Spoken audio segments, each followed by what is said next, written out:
cheating, Scott. You're running video, and you're going to make a still off that video.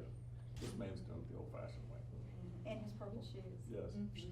It's easier. Kidding. Brett Ligon, District Attorney, Montgomery Let's County. start this again. Okay, first of all, name, tell me what you got today. My name is Brett Ligon, and we're here to celebrate a collaborative effort that we have with the Women's Center.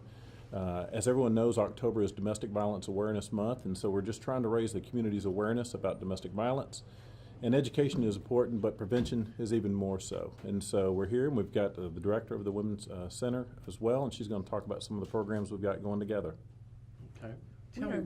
Go ahead. Go ahead. You Go want to ahead. finish just it? threw That's it to fine. you. Okay, go ahead.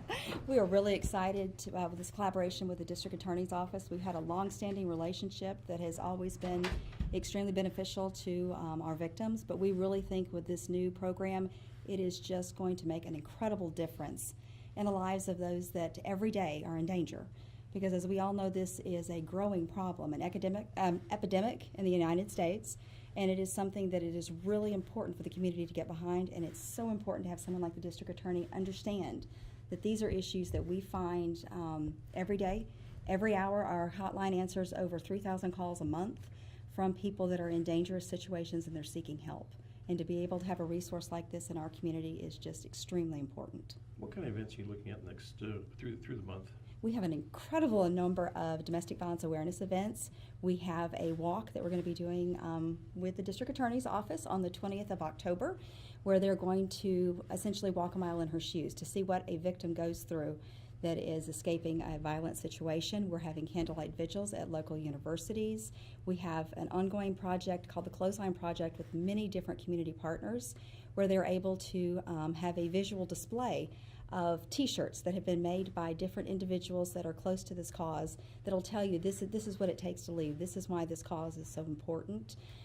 Just a variety of different events. If you check our website, we'll have a daily posting of different things we have going on in the community.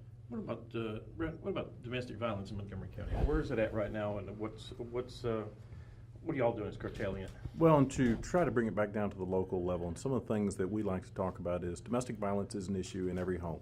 Everybody has a mother, everybody has a sister or a cousin that have been victims or potentially are victims of domestic violence. And so when people think, well, through the TV screen, well, that happened in that state or that happened in that community or happened to that lady, you need to be thinking about your next door neighbor, and you need to be thinking about your mom or your sister. Right here in Montgomery County, we prosecute over 1,000 domestic violence cases a year. Now, the vast majority of those victims are females. Of course, there are some males, and we've got some children. Those would all be within the statute. But more importantly, the thing that drives Montgomery County are the violence of the crimes and their control-type crimes. And when you talk about other crimes in the community, our murder rate in Montgomery County is incredibly low in comparison to other counties across the state. But of those murders that we have in Montgomery County, about 3/4 of them are domestic violence related. And so there's always been a bromide within the law enforcement community about stranger danger. And we find that that's not actually the case. The vast majority of murder victims in this community are females, and they die at the hands of their husbands. But for all my friends out there in blue for law enforcement, here's another thing that you need to know. And so when we're out there working those domestic violence calls and we're working intake and the officers are out there, we find that about 1 in 3 perpetrators that are involved with an officer-involved shooting have also been involved in some issue of domestic violence. Strangulation with a spouse is a direct correlation to somebody who will confront law enforcement and who will be involved in a deadly force encounter. So if you want to do something good for your community, you want to do something good for your sister, for your mom, these the purple ribbons that we're wearing, it's all part of the communication and the effort that we're trying to get the word out there. And so it's communication and education. And then lastly, the part that we're trying to fit is the prosecution of it. And so it's in 3 phases, but we want to start with the education first. And so remember, the life out there that you're helping very well could be your mom or your sister or somebody else in your community that you love and that you care for. And guys and gals out there in our law enforcement community, remember that domestic violence case that you're working may be helping a first responder later down the road. All right. How's that? Great.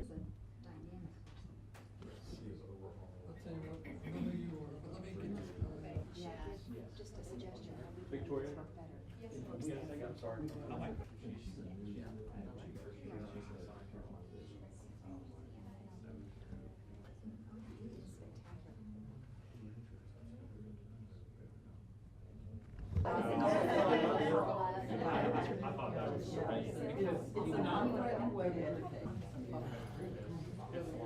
the drum major here in Durham.